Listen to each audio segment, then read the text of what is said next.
it up. He's been playing a lot of Counterbalance with Stoneblade lately on the Open Series and the Invitationals. He's mixing it up. This is pretty close to a deck that I've theory crafted quite a bit. It's 4 main deck Meddling Mages, 4 main deck Cataxian Probes inside a blue-white Stoneblade shell. So pretty excited to see this in action. Brian is playing 1 copy of Treasure Cruise, and Cataxian Probe is another card that synergizes very nicely. Yeah, so he's playing the blue-white Stoneblade list. On Dave Shiels' side, he's playing Shardless Sultai. This is the deck pilot designed by Jerry Thompson a couple years ago. Not too much spice to it. I was curious to see whether or not he'd be running any of these Murderous Cut or Treasure Cruise style cards. He is not doing that today. So far, just playing the standby cards.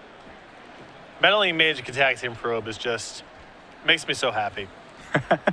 4 mages in the main deck for Brian today. And I think that's a nod to Infect.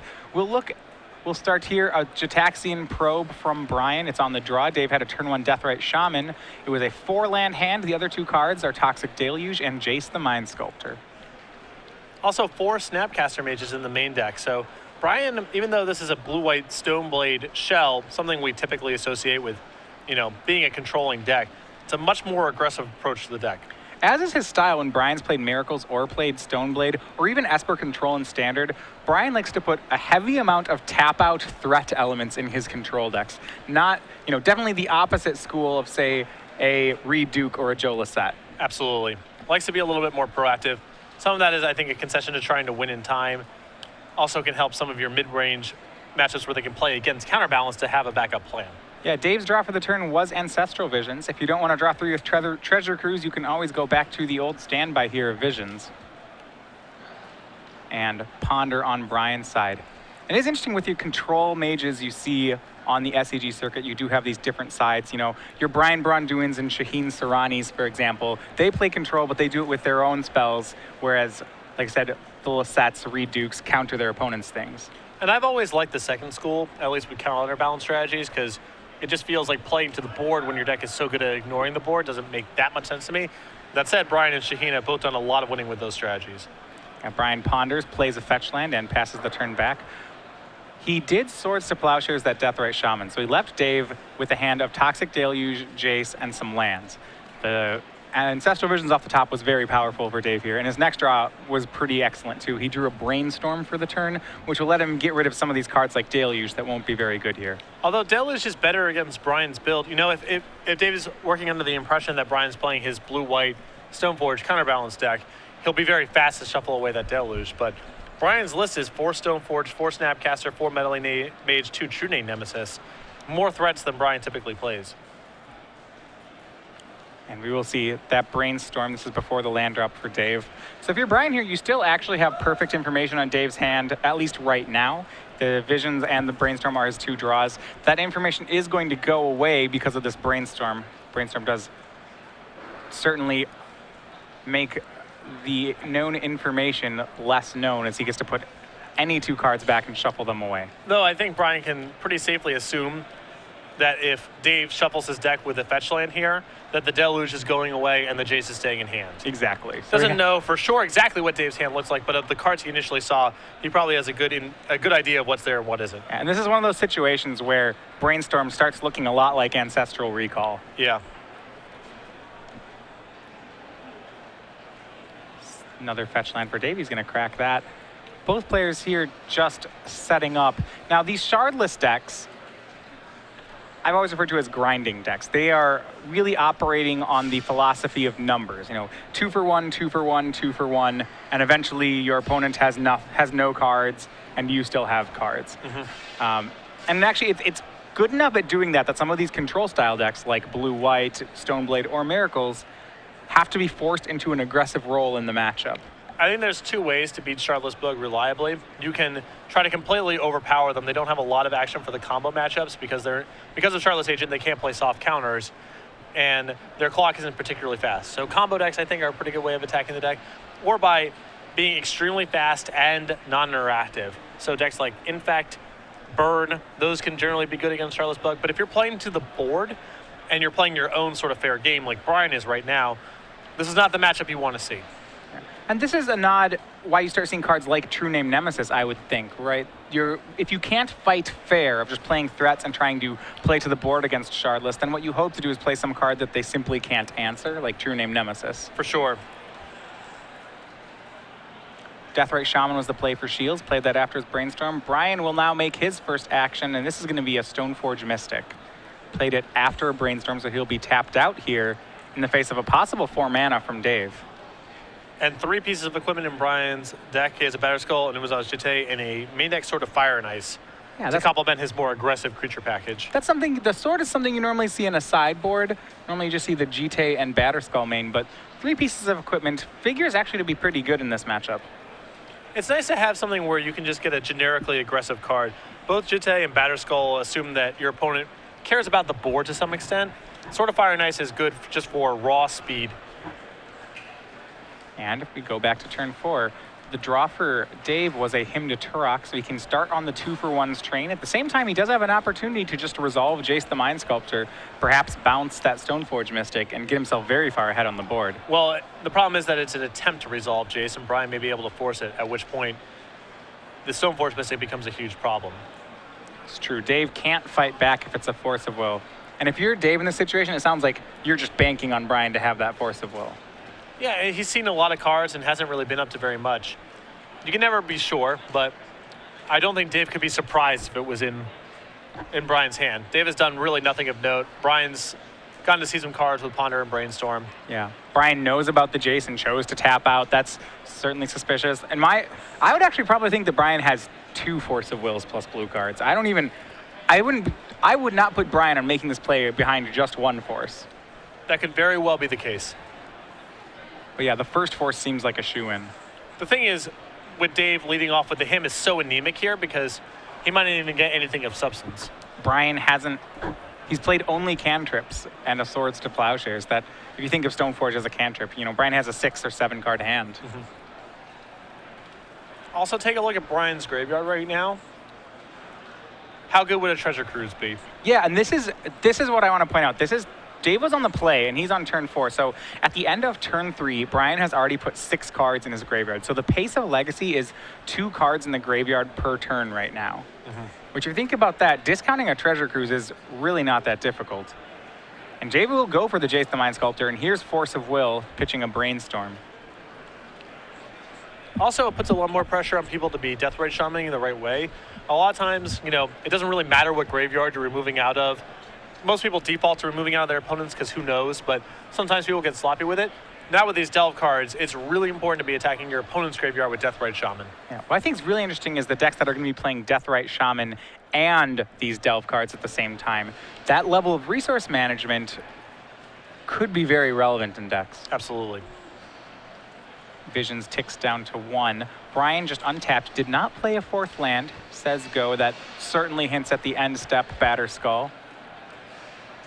In a way, Dave did get a 2-for-1 off that Jace because it hit a Force of Will. So that is playing to the Shardless Sultai strategy. Yeah, but this is still, that card has bigger priorities than being a 2-for-1. Yeah, I don't think Dave's happy about it.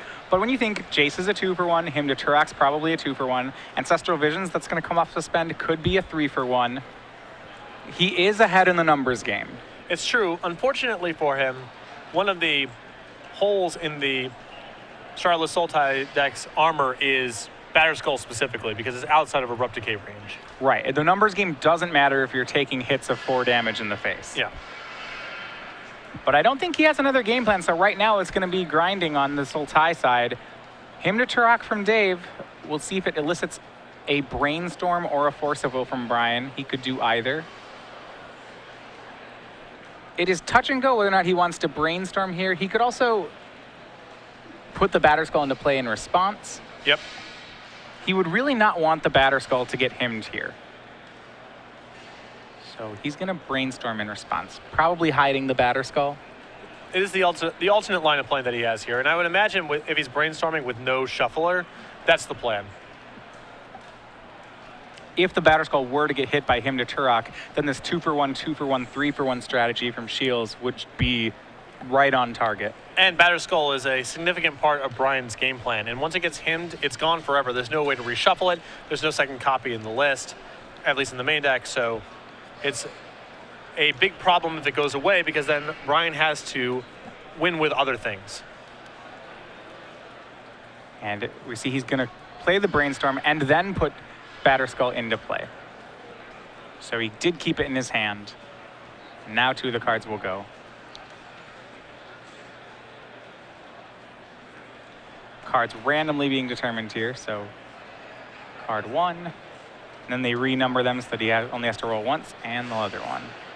So we get another Brainstorm and a Snapcaster Mage. Pretty good 2 cards by Dave. It means that Brian's hiding something good on top of those were what he considers to be the leftovers. Either Dave's real good at rolling dice, or Brian's got pretty stacked hand. I mean, Brian last turn missed his land drop and had a Brainstorm in hand and simply opted not to Brainstorm to hit his 4th land, which that is a show of strength on his side. He's got a real hand. Or it's possible he wants to hide a counterspell for this Ancestral because he feels like he's winning the 1-for-1 game right now, and that Ancestral is a path for Dave to get back in. That much certainly could be true. Right now, Dave has scored 2 2-for-1s, so you could say he's +2 cards here. And the Ancestral will put him at +4 if it works.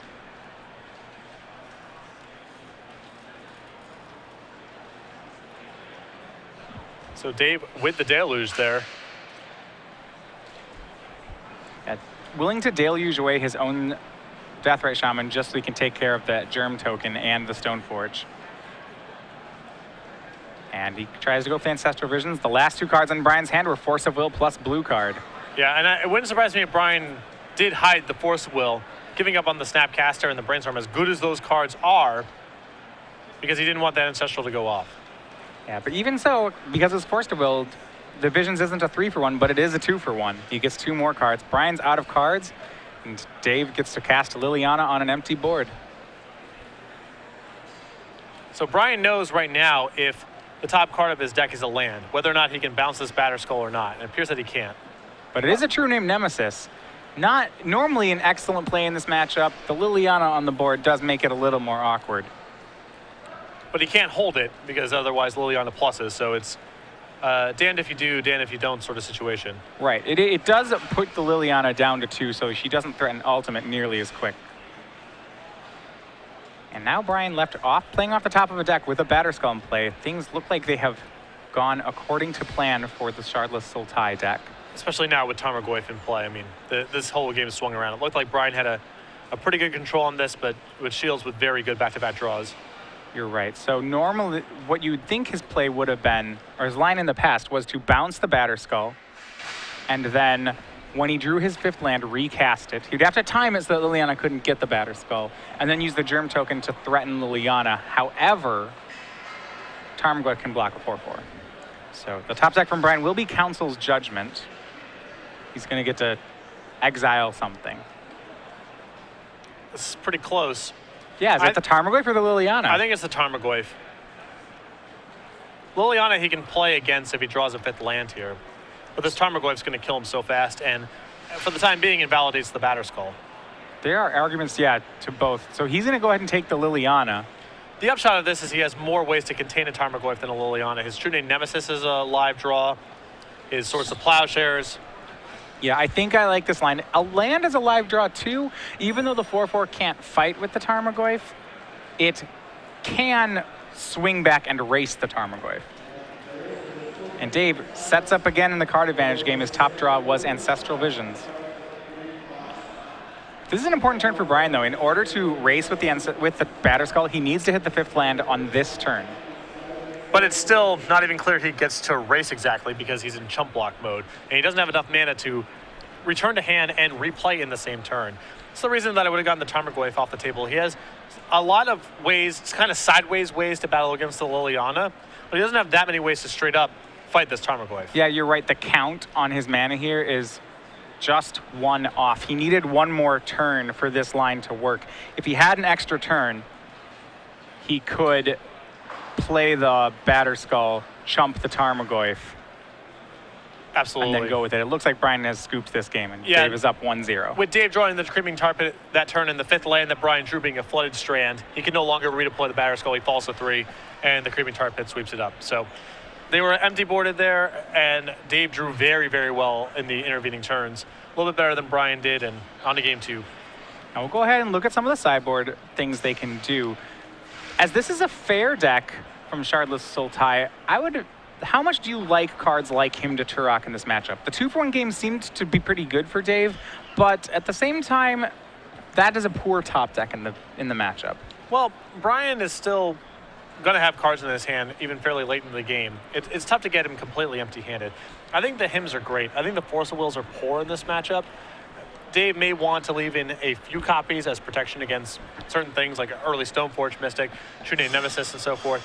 But I think he wants to de-emphasize that. I still think the hymns are great. Yeah, when talking with some of the veterans of this deck about Force of Will, it's a deck that plays 3 in the main and 1 in the board, and I've been asking, why doesn't it play 4? There's a couple problems with the card in the deck. The first is that the deck doesn't play that many blue cards to go with it, so it's not, a lot of times forces pitch other forces or don't have something to pitch. Second of all, 2-for-1ing yourself is really counter to the Shardless Sultai game plan. It can set you back in what you're trying to do. You need to still play the card because there are some really unfair things in Legacy that just have to be Force of Willed. And Brian has a little bit of that in his deck, but not that much. I mean, he does have some powerful cards, don't get me wrong, but it's not like he's casting Show and Tell. Exactly. Dave can fight what Brian's up to with other tools. All right, moving on to Brian's side. What does he do in this matchup? It seems like he's going to get ground out a lot by Dave's deck. 2 copies of Vendilion Click, 2 Gutshot, which I'm really happy to see Gutshot in the sideboard because that's a card I've been talking about a lot over the last month or so as being underplayed in Legacy right now. 2 copies of Pithing Needle, a Path to Exile, 2 copies of Spell Pierce, 2 copies of Back to Basics, a Trinity Nemesis, a Disenchant, and 2 copies of Surgical Extraction. So let's talk about Back to Basics for a second here. It's the big cheat. Big cheat in the matchup. This is not quite as good as Blood Moon because Blood Moon works immediately when you play it, whereas Back to Basics, if mana is up, doesn't really, Dave can still play against it. He can Abrupt Decay it even once it's in play. That said, it's still a haymaker against a deck with no basic lands in it. Yeah, he basically has to leave up mana and have the wherewithal to know that Brian has that card in his sideboard. And while that's a card that blue Legacy decks have access to, it certainly isn't something I would expect to be playing against. On top of that, I think the 2 copies of Vendilion Click are going to come in here as well. I think Click is good in nearly every matchup in Legacy. There's a couple of outliers where it's just a little too slow and low in impact, but in the combo matchups, it's a positive, and in the sort of normal creature and removal spell matchups, it's a positive as well. All right, so we'll in a second be going to game 2 here. A lot of the cards in Dave's, so when you have the Shardless Bug strategy, or Shardless Sultai, tell me a bit about how you adapt when you're in fair decks versus combo decks. You said the deck's a little weak to combo, and the things they try to do to mitigate that are really shoving some Force of Wills into a only moderately blue deck. And then you play Thought Seizes and Hymns and kind of hope that this works. Once you know that your opponent is not on a combo deck, you can kind of relax on that end of your deck. Absolutely. A lot of the sideboard slots are devoted to cleaning up those matchups because Shardless Sultai, by the way it's constructed, is giving up some percentage points there compared to, say, a Delver Shell for Sultai, where you can easily play Dazes and Spell Pierces and all that kind of stuff. So you see the sideboard here. These sideboards are always a little bit of catch-all elements to them. They got a little bit of everything, but definitely more geared towards being the combo decks. Dave has some interesting choices in his deck this weekend. He has a Knight of Soul's Betrayal, which is excellent against Death and Taxes and Elves, and 2 copies of Chill, which is one of the best cards you can have in your sideboard for the burn matchup, which is among Shardless Sultai's worst matchups. Yeah, I actually want to look at some of those cards and ask, is Infect starting to influence players' deck choices? So one thing I noticed about these Knight of Soul's Betrayals in Dave's sideboard, or I could even say the same about the Meddling Mages in Brian's main deck, these are cards that all happen to be pretty decent against Infect, and with a strong showing of Infect at our last Legacy Open, is this on people's mind? Well, these are also cards with low cost because the Knight of Soul's Betrayal is good against a variety of opponents, and the Meddling Mage fits into Brian's core strategy, but I do believe they are inspired in part by the surge of Infect in the metagame. All right, well, we're underway with game 2. This time Brian is on the play. He starts on Basic Island. Dave once again has the turn Deathrite Shaman, but neither player led on a fetch land, so we'll see whether or not that guy makes mana. Usually, there's so many fetch lands in these decks that it's rare to see this. Dave will if he has one in his hand, will hold it back if possible to conceal the information that this Deathrite Shaman is as powerful as it is. But it happens on occasion where neither player randomly has one. And Brian probably is not compelled to sacrifice his, even if he has one on turn 2. So turn 2, Brian is playing a Brainstorm before making a land drop. Just as of note, this is a play that you see a lot of the more veteran legacy players do, even when they have their second land. Brian did not, for the record. But they'll do that so that they disguise whether or not they have the second land and maybe induce a force of will on a Brainstorm that really should just be allowed to resolve. Exactly. There's a lot of these little games inside of games like this. Legacy is full of them. Yeah, I remember that when I've played combo decks. If I ever turn 2 pondered before making my land, the odds my opponent would burn a negate on it were so much higher. Yeah, absolutely. But Brian in a really tough spot. He's Brainstorm locked. He kept a 1-land island hand. Brainstormed missed the land. And as you know, that the bad news behind that means that his next 2 turns are also going to be without land. Correct. Which is almost the game. It's close. It's hard to come back from. I mean, there is the possibility that, you know, Ponder is among the cards. He'll get another shot at it, but it's going to be tough. Wasteland on Dave's side. Brian does have the insurance factor that his land is basic, so Wasteland will not be good against it. Dave does not have that threatening of a play. He cast a main phase Brainstorm, played Fetchland, and swung with Deathrite Shaman. His follow-up play, though, is to play a Nile Spellbomb here, and that's an interesting inclusion to board in here. This isn't a particularly strong graveyard deck. Well, he did see Snapcaster Mage, and it's possible he just won. I mean, it's a cantrip in the worst case scenario, so it's not a huge cost to play. And if it's messing around with the Snapcaster Mages, maybe he knows or suspects Treasure Cruise is a card in Brian's deck. It's a powerful weapon against those things. Yeah. Brian does have a Ponder in addition to Brainstorm. It's starting to show why he kept the 1-lander. He ponders hoping to find a fetch land and reset his deck, get a land. He doesn't see any lands, so he shuffles, draws. It's a Brainstorm. It's going to be a 3rd turn without another land. And the play will just go back to Shields after Brian discards. Now, if someone was bringing in something like Rest in Peace or Tormod's Crypt against Brian's deck, I think that's extreme. But cards like Relic of Progenitus, Nile Spellbomb, they seem legitimate. Yeah, that's one of the advantages to Nile Spellbomb. It's a very low investment way to hate out on someone's not graveyard strategy, but maybe graveyard synergies. Yeah. Interestingly enough, though, Dave having some mana issues of his own, no access to black mana yet, no land in the graveyard for Deathrite Shaman. Brian's kind of squeezed on the other end here where he can't crack a fetch land even if he draws one, and if he draws a non-basic, that's not worth very much in the face of this Wasteland. All right, Tarmogoyf was the play for Dave. He also only has 2 lands, so that's a 3/4. And Dave is not without mana problems of his own. You see here he has Tropical Island Wasteland. So he has a green-blue source, a colorless source. He has a Deathrite Shaman, but there are no lands in the graveyard, so Dave can't cast anything that's black. Brian has a lot of opportunity to get back in this game and play. Well, potentially. You know, sacrificing a fetch land here, if that's his land drop, is an enormous cost. Given the Deathrite Shaman and the fact that Dave is missing color himself, and he can't just draw a Tundra and put it into play because of the Wasteland. So Brian can play back, but ideally it's by drawing plains and islands and not fetch lands or Tundras. Yeah, Brian does ponder. He's going to find a land. It is a fetch land, as you mentioned. So he can set it down, and you might see him delay the fetch land for a turn so that Dave is left without some mana. He will, however, get a Thoughtseize off. This shows a lot of power in Dave's hand. He has a Thoughtseize, an Ancestral Visions, 2 Hymn to Turox, and a Shardless Agent. So Brian has to really hope that Dave does not find mana or especially black mana. Yeah, it is interesting here. I want to point out with Brian, he had pondered and had a fetch land, but he opted to Gitaxian Probe before cracking a fetch land. And I think that's because he had 2 lands in those top 3, and he wants to be able to keep both of them. Yeah. All right, Flooded Strand. Brian is going to crack it. That will give Dave access to at least 1 black on the next turn. Well, possibly, Brian could just go ahead, get a Plains and Source of Plowshares, or Path to Exile this Deathrite Shaman.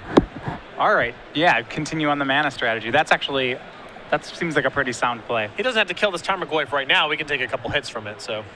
Yeah. Presumably, I would think, wait, he has Path to Exile, and one thing about Shardless Sultai is it actually is a 0 basic land deck. Part of the reason Back to Basics is so good against it as well. Exactly. And he makes the play you mentioned, Swords to Plowshares, hits the Deathrite Shaman, and he'll pass back the turn. That does make Tarmogoyf into a 4/5, so it's going to swing. Brian will go down to 11. But now it's a bit of a race. Can Shields find something here in time? Brian's actually going to draw to the land screw first. And first turn, Shields is left with nothing but a suspended Ancestral Visions. Which was his draw step for the turn as well, which is not what he was looking for.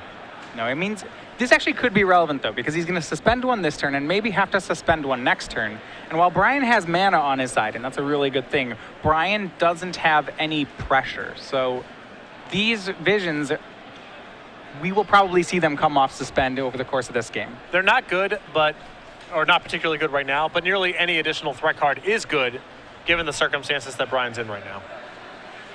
So back on Brian's turn, he's going to fetch out a Tundra. Now that he sees his opponent without a Deathrite Shaman stuck on lands, he's fine searching up a non-basic in the face of a Wasteland. And it's going to be Stoneforge Mystic as well. So Brian sort of clawing back. He still has to be very concerned with black mana coming off the top of Dave's deck, but for now, he's, as bleak of a start as this was, he is clawing his way back into it. Yeah, and especially because Dave doesn't have Deathrite Shaman, it's not as scary. Because before, if Dave drew a fetch land, he could immediately cast a him. Deathrite makes one black, fetch land finds a second. But now the only thing he has to worry about is Dave top decking one black mana source, and that while that means maybe a Thoughtseize, maybe a Shardless Agent, it's not as scary as him. And now with that second source of Plowshare, I would say Brian has in fact pulled ahead. Yeah, Dave has missed his land drop too many times. His draw for that turn was Abrupt Decay. The only thing he'll be able to do is suspend another Ancestral Visions. He can Wasteland Brian off of his Tundra, but Brian will still be left with the mana left over to Stoneforge this Batterskull into play. Yeah, one of the things actually about the Shardless Sultai deck is even though it plays a couple Wastelands, this is a more mana-hungry deck than almost any of the fair decks in Legacy. So a lot of decks in Legacy, when they get to 5 lands, really the only thing they can do is hard cast a Force of Will with it. You know, you don't really need more than 4. The Shardless Sultai deck, because of cards like Creeping Tar Pit, Shardless Agent, Liliana, can actually play all the way up to 6 or even 7 lands and still use its mana every turn. In my opinion, Wasteland in these kind of decks is more about leveraging the advantage that Deathrite Shaman generates for you rather than being interested in Wastelanding in some sort of objective sense. Exactly. Brian draws for the turn, no 4th land. He just passes back, leaving up the Stoneforge into Batterskull play. Dave first turn draws another Abrupt Decay.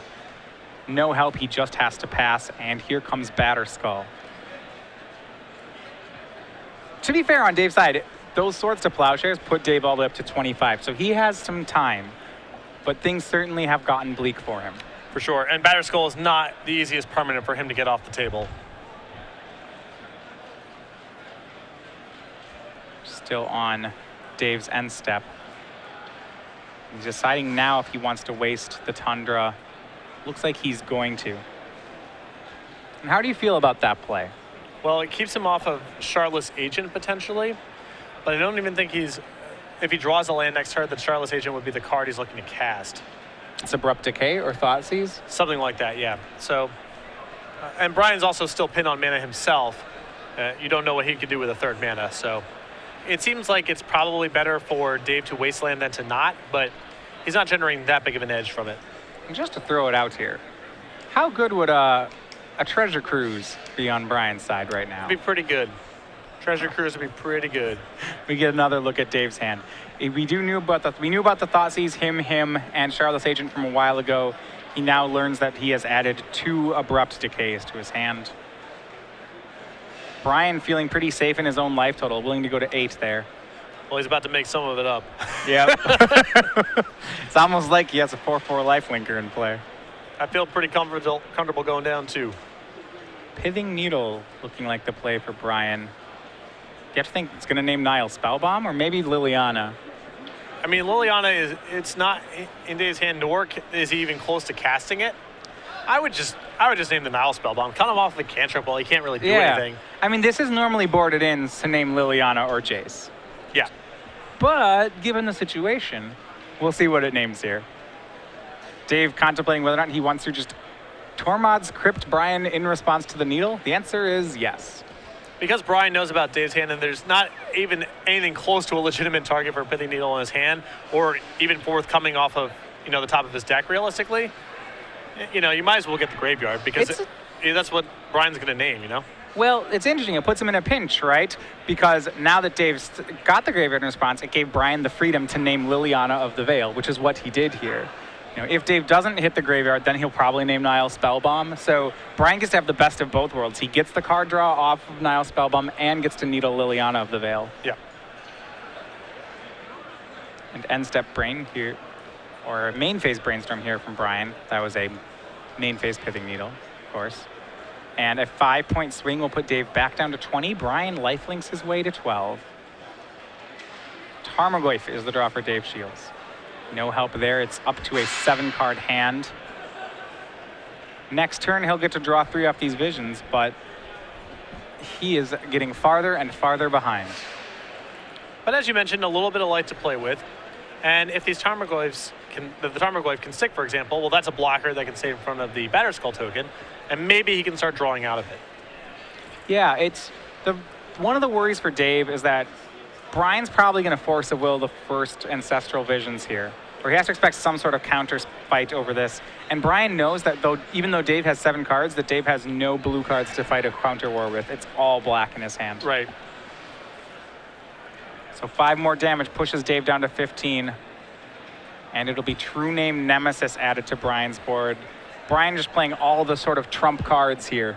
It's not even clear that Brian would force a will this if he could, because Dave's going to, at maximum, draw a land, cast a spell, and then discard a bunch of hand size. So Brian may just let this resolve and fight over the card that Dave actually casts rather than the Ancestral itself. And now that Brian has True Name Nemesis, the cards he really has to worry about is just Toxic Deluge. Liliana's already been Pithing Needled. He has a True Name Nemesis that he can suit up. There isn't much that Dave can do here. Correct. Liliana and Toxic Deluge, for the record, are the only cards in the main deck of Shardless Sultai that can interact with True Name Nemesis. And it's another reason not to force that Visions there is if you force the Visions, and then Dave draws a land for the turn, casts something of significance, well, now you're in all sorts of trouble. There's another Ancestral coming off the next turn, and you can't fight over the Tarmogoyf or whatever the card of note was. Dave, with a huge amount of riches in his hand, does have a second land, may even have a third one. Now that he has resolved the first Ancestral Visions, he's going to get to play Magic, but will he get to play it fast enough? He has 14 life now to work with. And Brian, once he hits 5 lands, I don't think he'll be wasting any time in moving that equipment over to True Name Nemesis. There is 2 of Golgari Charm in Dave's board. That's another card that can interact with True Name. Brian knows that unless Dave drew it off the Ancestral Vision, however, that it's not in Dave's hand. Right. Dave's casts Tarmogoyf, discards Abrupt Decay and Hymn to Turok. That goes ahead and that doesn't add any new card types to the yard, but it does make Tarmogoyf is still a 4/5, which is big enough to fight with Batterskull. Let's see where Brian goes from here. Pushing an advantage. He has at least 3 damage a turn. He's going to Council's Judgment. That'll take care of Tarmogoyf. And Dave says that's enough, and we're going on to game 3. No reason to play it out from that spot. Yeah, both these players actually have been really, I think, wise with timing their pace of play and when they concede in a match. If you see 17 minutes remaining in the round, because of all the brainstorming and fetching that both of these decks do in Legacy, these games go longer than normal. And you want to make sure you make the best plays possible, but avoiding draws is also a pretty relevant decision. Particularly for these players now with a loss, a draw may knock them out of top 8 contention altogether, depending on how tiebreakers shake out. Sure, if you get a loss and a draw in one of these large round tournaments, you can make top 8. However, if you get both your loss and draw very early in the tournament, sometimes, even when winning out, will put you in 9th or 10th. Depends on number of rounds and how many people drop and all that kind of stuff. It can get fuzzy, but... Yeah, in Standard, this is a much bigger concern because usually if you're in the 1 loss, 1 draw bracket, you're by yourself or with 2 other people. Legacy's standings math can be a lot more difficult because unintentional draws are so much more frequent that you can get, especially in a 9 or 10 round tournament, you can get a real traffic jam up at the top of the standings. Between Time Spiral players, Counterbalance players, it can be, Esper Stoneblade players, there can be a lot of draws in the tournament. Yeah, and I mean, as much bad rap as Time Spiral players get, I think their biggest defense is having the round go 20 minutes past its time in the round. I don't think their defense is picking up draws as often. They just make the round take forever. I feel like it's definitely the counterbalance style decks that cause lots of actual draws to happen. Because for the most part, when you're playing Time Spiral, it's pretty easy turn, pretty easy turn, pretty easy turn, 20-minute turn, right? There's 5 extra turns. I only use 1 turn to win. Yeah, I use like 20 minutes, 30 minutes, but there are a lot of combo decks that have 1 big turn, a second Sunrise combo. There are other things that do that. Oh, that deck. I think my favorite sort of extra turns is I had a game playing the Time Warp Pyromancer Ascension combo deck, where he went to time in game 3, and I couldn't win, but I sure could take 5 consecutive turns. Is that how that works? If extra turns? Yes, I okay. take all 5 of them, and then those are the 5 turns, and it's a draw. So I remember my opponent being displeased at finding out that that's how 5 extra turns works.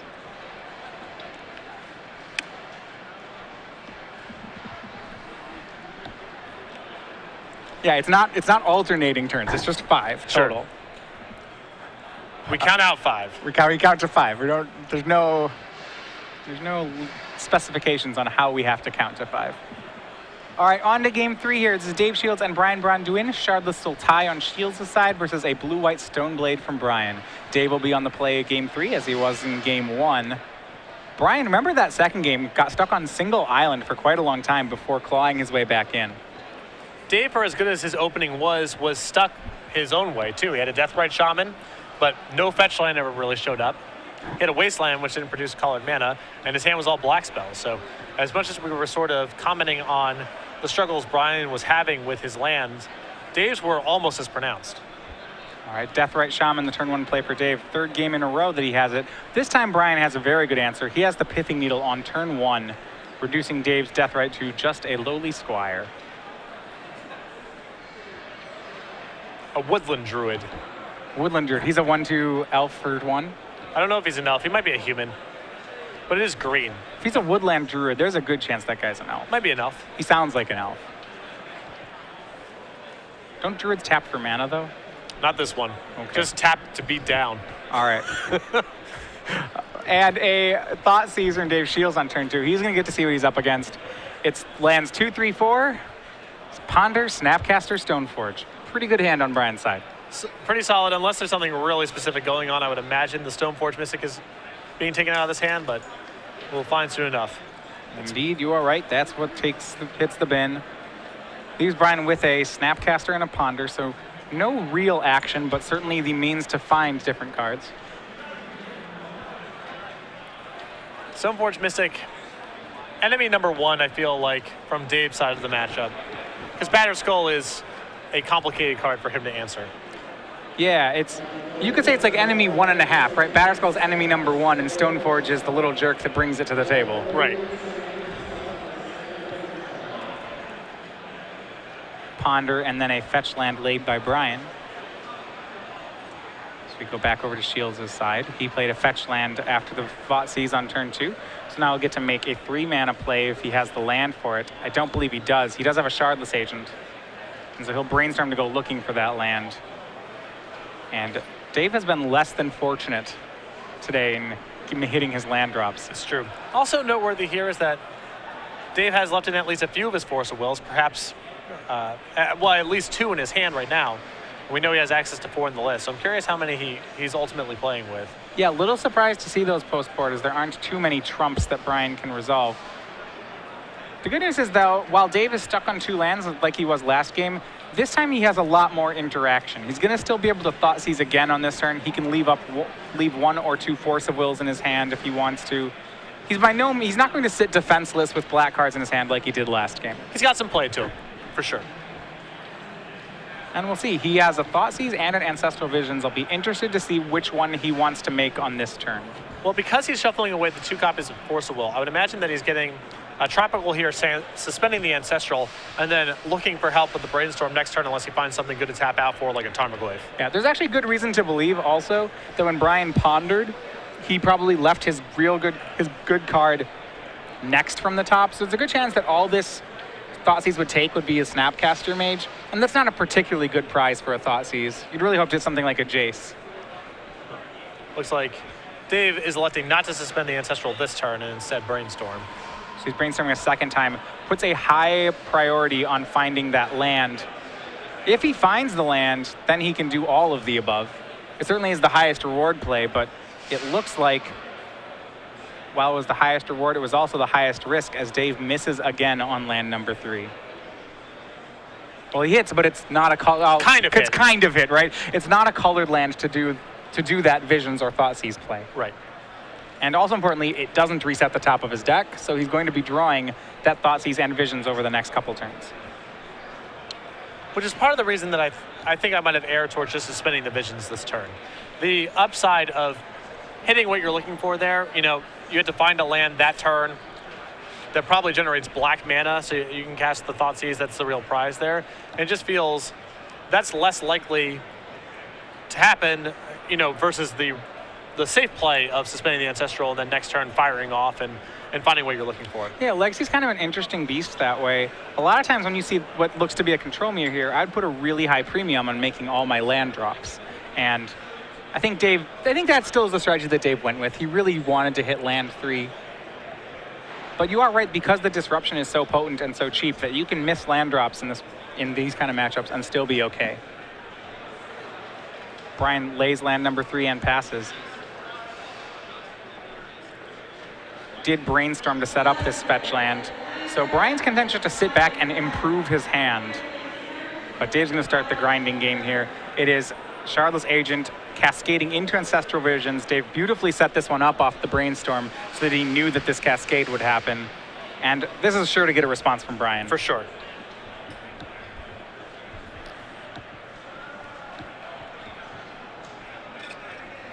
And Brian says, okay, draw 3. It got a response of sorts, which is go right ahead. Drawing into more 2-for-1s. He hits a Liliana and another Ancestral Visions off it. Still doesn't hit a land.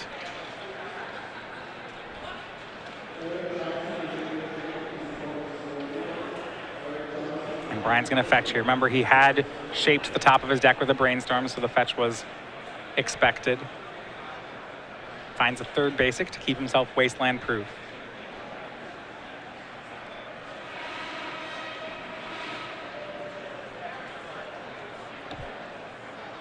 And with all this setup, Brian, we've seen pondering then fetching, brainstorm then fetching. What kind of situation is he trying to engineer? He's had a lot of ways to do it. Well, I think in general, just he's not really looking for ways to trade or to find removal spells, because nothing in Dave's zone is really worth contesting right now. So it's just about raw card count and raw card quality. You can spend his time setting up and trying to get to something like Stoneforge Mystic or True Name Nemesis. Yeah, plays Snapcaster Mage to snap back that Brainstorm. I'm sure if Brian had something good and proactive to do, he would just do it. But okay, really no reason to, because he's not under the gun in any real sense. So he can just sort of take his time here. You said he's setting up card quantity. The scary part here is that that's a fight that eventually he'll lose against the Sultai deck. Yes, but for the time being, things look fine.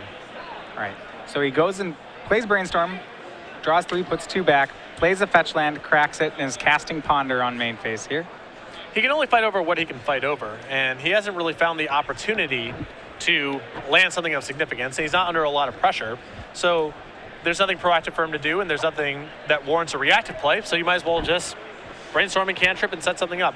Keep in mind also that Brian has back to basics, and that might be the real prize in all of this, is sort of both players kind of fumbling around a little bit and setting up a spot where Dave makes a play, there's a force of will from Brian, and then he can untap and land back to basics.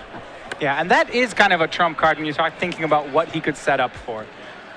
There is some concern from Brian, or Brian feels a little bit safer because Dave here has missed a couple lands, so while Dave can grind a lot of 2-for-1s here, he can only play them so quickly, which means Brian can more or less shield his hands or his permanents, at least for an amount of time.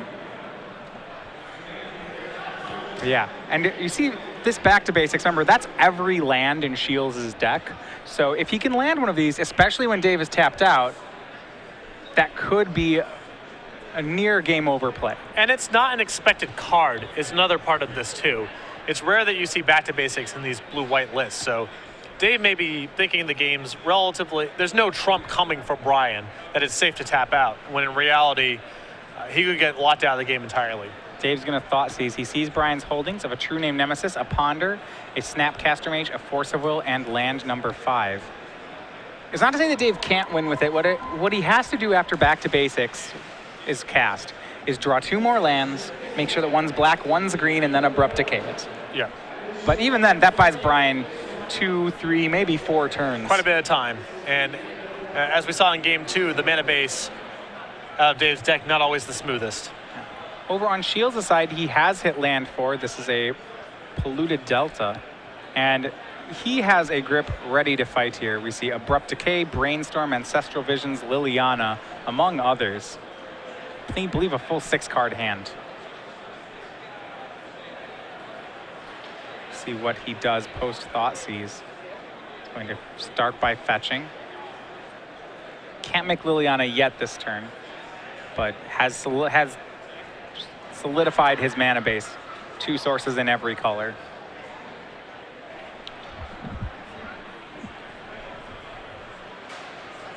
But all it takes is for Dave to trip up once and get hit by trying to make some sort of value play, like another Shardless Agent into something, for that back to basics to be potentially unlocked. Look at the patience here on Shields' side. I think there's a lot of temptation to play a card like Shardless Agent there, or maybe try to, Abrupt Decay a Pithing Needle, or make one of those plays. Instead, all he does is brainstorms so that he can, 1, find a Force of Will. If he feels like he's really far ahead, Force of Will is a great card. And 2, he's going to set up another Shardless into Ancestral Visions. For sure. He can sense that he's way ahead. I mean, he's so far up on just raw resources that as long as nothing too disastrous happens, he'll be pretty safe. Taps his remaining 2 mana to go for that Tarmogoyf. Tarmogoyf's going to have to be Force of Willed. And again, showing some patience here. Dave electing not to fight back. Doesn't want to pick that kind of fight. Yeah, there are some selective trump cards that Brian plays, like this back to basics he's going to try for. And Dave, I just want to point out here, rather than making a proactive plan that last turn, he brainstormed to find this Force of Will, so now he'll have Force of Will for this fight over back to basics. Gonna pay a price. I'll have to pitch Ancestral Visions, but it means he doesn't get blown out by this card. And that card was really the centerpiece of Brian's game plan. I mean, it got hit last turn, so this was what he was trying to set the whole way. He does have a backup plan, though. Last card was Stoneforge Mystic, Batterskull now in hand. But Dave armed with Abrupt Decay, Liliana the Veil, a Wasteland. The Batterskull's not going to be easy to beat, especially without that much pressure. Well, he can just Liliana and plus it. And then that's the only card in Brian's hand. Yeah, he has that window to do it right now. And I would think he'll take advantage of that. Batterskull is such a relevant card here. Yep.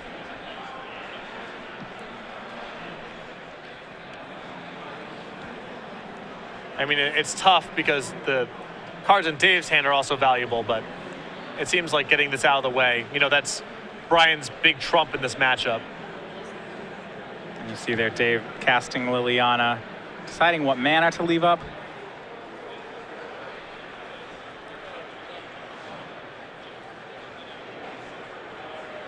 And he knows he wants the double black. Doesn't know if he wants more colored mana or to waste Brian off resources. He's really far ahead both ways.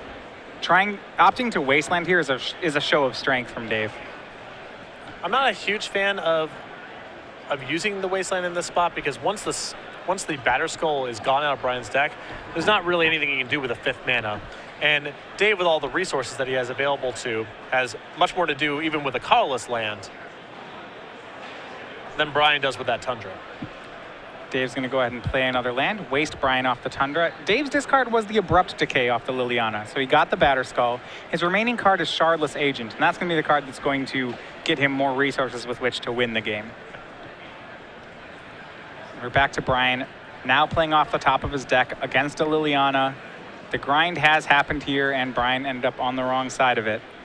Liliana's down to 3 from Stoneforge Mystic. Sort of we saw in the first game as well. When the game gets like this, it's not like Brian is hopeless, although now without a Batterskull, it's pretty tough. It's just that Dave is better equipped to play this sort of game plan. No, exactly. This is what the Sultai deck wants to do. It wants to run its opponent out of cards and then just continue pressing with 2-for-1s. And, you know, Shardless Agent does exactly that.